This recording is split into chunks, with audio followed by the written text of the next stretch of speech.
Agora sim, pessoal, já sei que já tem gente aí ouvindo a gente. Eu vi que algumas pessoas estavam com problemas e dúvidas e vou tentar ajudar o máximo possível. Para quem não me conhece, eu sou Naira Poloni. Estou aqui num encontro muito especial, que tem a semana toda esperando, com Sônia Rubinski. Prazer em estar aqui com você, Naira, e com todo mundo que esteja nos ouvindo agora ou depois, não é? Sim. O mundo digital é muito esquisito. Agora a gente está no segundo encontro, Sônia, a gente já tem um pouquinho mais de experiência. É verdade, é verdade. Então, vamos à primeira pergunta. A Gabriele pergunta: quando aprendemos uma peça, é difícil executá-la iniciando por um compasso qualquer. Quais são as dicas para que isso seja possível? Eu conheço essa dificuldade em alunos ou comigo mesma. É bem complexa essa pergunta, na verdade, Gabriela.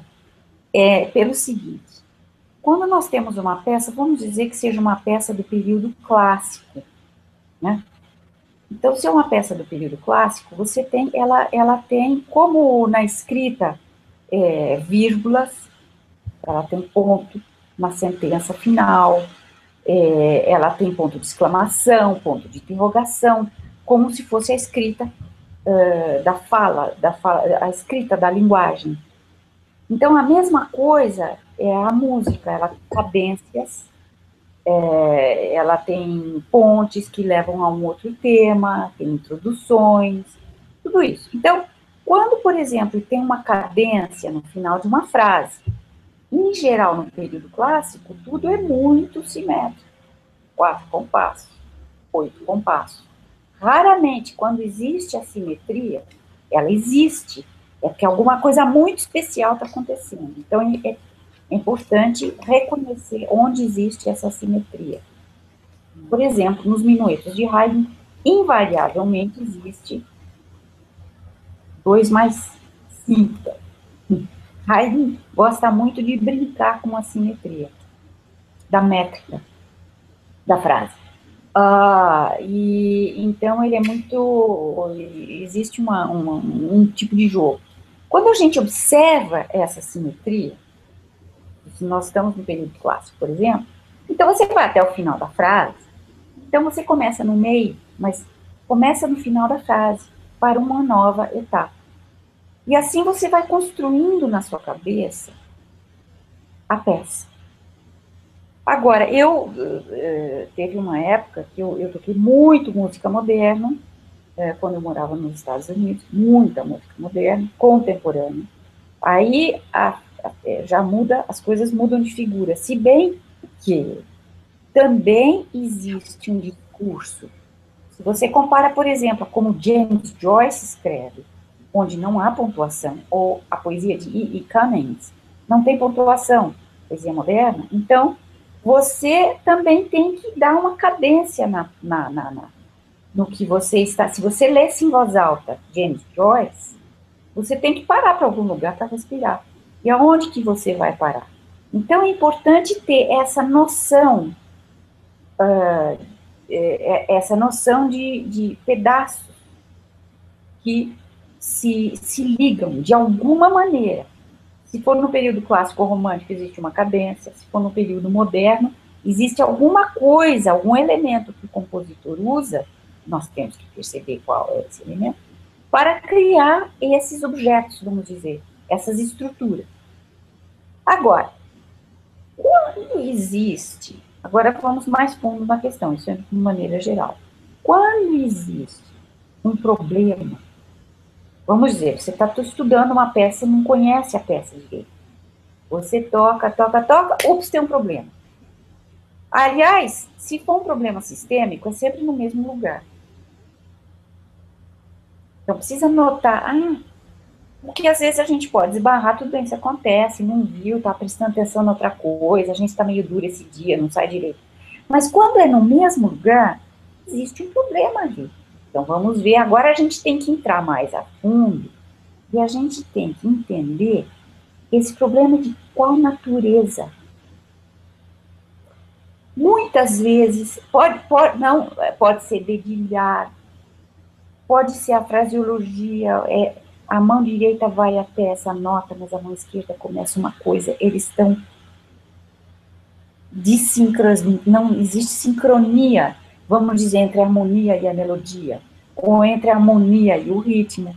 Existem essas dissonâncias, o que a gente chama dissonância rítmica, ou dissonância harmônico-melódica. Ou existe simplesmente um problema técnico, realmente técnico. Você está fazendo um movimento na mão e está duro. Por isso, toda vez você erra. Eu entendo, muitas das vezes, onde existe um problema técnico, um problema em algum lugar, o meu cérebro, o meu corpo, a minha mente, o meu sentimento ainda não entendeu o que está acontecendo. Então, eu destrincho. Se tiverem várias vozes, em geral tem, né? Pelo menos tem um baixo e tem um soprano, pelo menos. Então, eu toco só soprano, falo, interessante, olha o que essa voz está fazendo. O baixo. Olha que interessante, olha o que essa voz está fazendo. Aí eu me pergunto, elas estão terminando no mesmo lugar? Então, muitas das vezes, para você destrinchar, é como se você pega um pedaço, corta um pedaço onde está o problema e põe embaixo do microscópio para ver. Você vai ter que começar de algum lugar, que não é o começo da peça. Então, você corta aleatoriamente. Eu vou daqui até aqui. Então, você se policia aí daqui até aqui. Eu tenho ainda uma aluna minha lá em Paris. Ela falou, não, eu vou começar daqui. Eu falei, não. Você começa desta nota. Isso só em si já é um importante dado, mesmo se for no meio da frase. Porque você tem que entender, qual dedilhado, por que dedo eu estou nessa nota? Não sei. Então, você fica consciente. Então, você começa daquela nota que você se propôs. Pode ser aleatoricamente. Melhor não, mas pode ser, não tem problema nenhum. A gente também aprende se for aleatoricamente. Mas você diz assim mesmo, vou começar aqui e vou terminar aqui. O problema está no meio. Muitas das vezes, só fazer isso já resolve o problema. Porque você vai entender qual é o problema.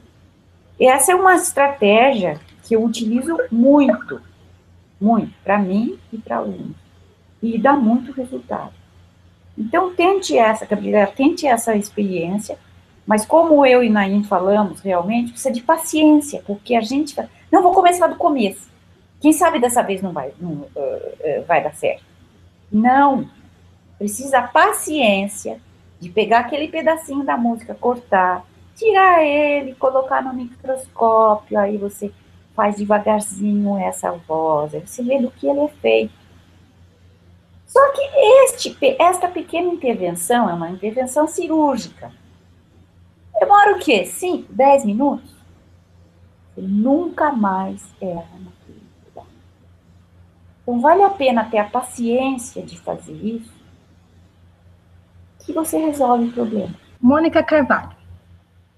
Sônia Rubinski. A sequência mais adequada para se estudar, aprender e memorizar uma partitura de música erudita é, primeiramente, dominar o dedilhado, para em seguida, treinar o tempo rítmico, de preferência utilizando o metrônomo, e, por fim, examinar e entender as nuances da interpretação descrita. Por exemplo, símbolos representativos de pianissimo, mezzo forte, expressões como alentando, retardando. O que acha? Se essa sequência é realmente interessante para estudo?